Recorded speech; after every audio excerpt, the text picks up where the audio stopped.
ಒಂದೆಡೆ ನೀರಿನ ಕೊರತೆ, ಮತ್ತೊಂದೆಡೆ ನೀರಿನ ಸೋರಿಕೆ, ಜೊತೆಗೆ ಅಲ್ಲಲ್ಲಿ ಕಲುಷಿತಗೊಳ್ಳುವ ನೀರು. ಅದೇ ಒಡೆದ ಪೈಪ್ಗಳ ರಿಪೇರಿಗಾಗಿ ಎಲ್ಲೆಂದರಲ್ಲಿ ಅಗೆದ ರಸ್ತೆಗಳು. ಸದ್ಯ ಬೆಂಗಳೂರು ಎದುರಿಸುತ್ತಿರುವ ದೊಡ್ಡ ಸಮಸ್ಯೆ ಇದು.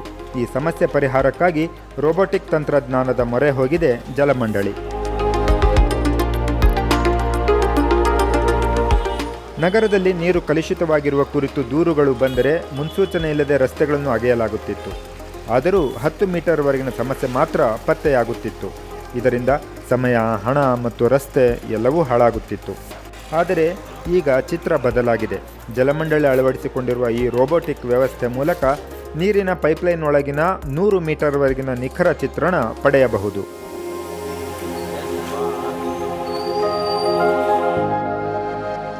ನೀರಿನ ಸೋರಿಕೆ ಅಥವಾ ಕಲುಷಿತಗೊಂಡಿರುವ ಬಗ್ಗೆ ದೂರು ಬಂದ ಕೂಡಲೇ ಸ್ಥಳಕ್ಕೆ ಈ ರೋಬೋಟಿಕ್ ತಂಡ ಬರುತ್ತದೆ. ಮೊದಲು ಪೈಪ್ನೊಳಗೆ ರೋಬೋಟ್ ಅನ್ನು ಕಳುಹಿಸಲಾಗುತ್ತದೆ.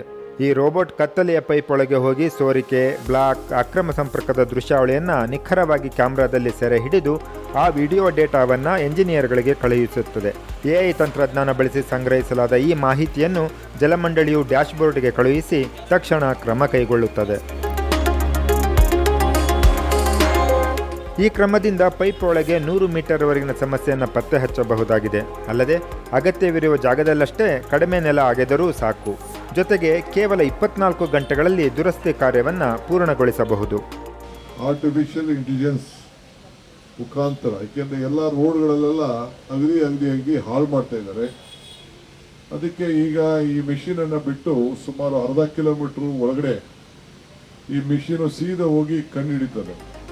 ಈ ಕೆಲಸಕ್ಕೆ ಭಾರತದಲ್ಲೇ ತಯಾರಾದ 3 ವಿಧದ ರೋಬೋಟ್ಗಳನ್ನು ಬಳಸಲಾಗುತ್ತಿದೆ.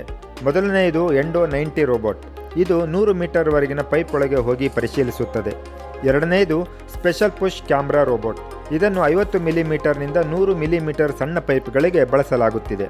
ಇನ್ನು ಮೂರನೆಯದು ಬಿಗ್ ಪುಷ್ ಕ್ಯಾಮ್ರಾ ರೋಬೋಟ್. ಇದನ್ನು 100 ಮಿಲಿಮೀಟರ್ನಿಂದ 300 ಮಿಲಿಮೀಟರ್ ವ್ಯಾಸದ ಪೈಪ್ಗಳಿಗೆ ಬಳಸಲಾಗುತ್ತಿದೆ. ಚೆನ್ನೈನ ಸೋಲಿನಾಸ್ ಇಂಟಿಗ್ರೇಷನ್ ಪ್ರೈವೇಟ್ ಲಿಮಿಟೆಡ್ ಈ ರೋಬೋಟ್ಗಳನ್ನು ಉತ್ಪಾದಿಸುತ್ತದೆ.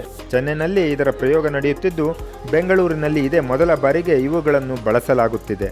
ये हमारा रोबोट है जो पाइपलाइन के अंदर जाएगा और ये पिन पॉइंट एग्जैक्ट लोकेशन देगा कि 70 मीटर पे कंटामिनेशन वाटर आ रहा है, लीकेज हो रहा है, ब्लॉकेज है अंदर. ये ओवरऑल पाइप का कंडीशन भी हम लोग इससे जान सकते हैं कि पूरा पाइपलाइन कितना कंडीशन है, कैसा कंडीशन है, कितना दिन और चल सकता है, कितना दिन और ये लाइन हम लोग यूज़ कर सकते हैं. ये सारा इसका यूजेज है.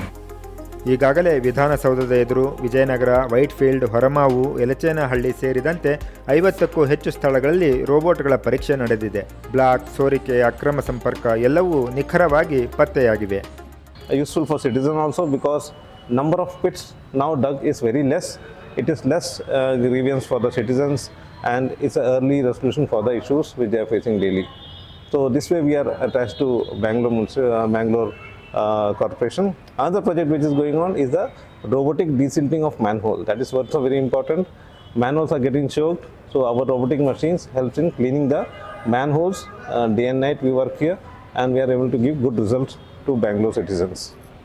ಈ ರೋಬೋಟಿಕ್ ತಂತ್ರಜ್ಞಾನ ಬಳಸುವುದರಿಂದ ನೀರಿನ ಸೋರಿಕೆ 28% ಕಡಿಮೆಯಾಗಲಿದ್ದು, ಅಕ್ರಮ ಸಂಪರ್ಕಗಳಿಗೂ ಕಡಿವಾಣ ಬೀಳಲಿದೆ.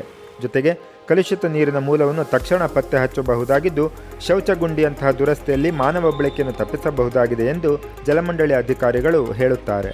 ಮಿನಿಮಮ್ 500 ಮೀಟರ್ ದೂರದಲ್ಲಿ ಎಲ್ಲೇ ಒಂದು ಲೀಕೇಜಸ್ ಆಗಿದ್ರು ಕೂಡ ಅಥವಾ ಕಂಡಾಮಿನೇಷನ್ ಆಗಿದ್ರು ಕೂಡ ಒಂದೇ ಒಂದು ಗುಡ್ಡಿ ತೆಗೆದರೆ ಸಾಕು, ನಾವು ಅಷ್ಟು ಕಡೆ ಕೂಡ ಪ್ರಾಬ್ಲಮ್ ಸಾಲ್ವ್ ಮಾಡಬಹುದು.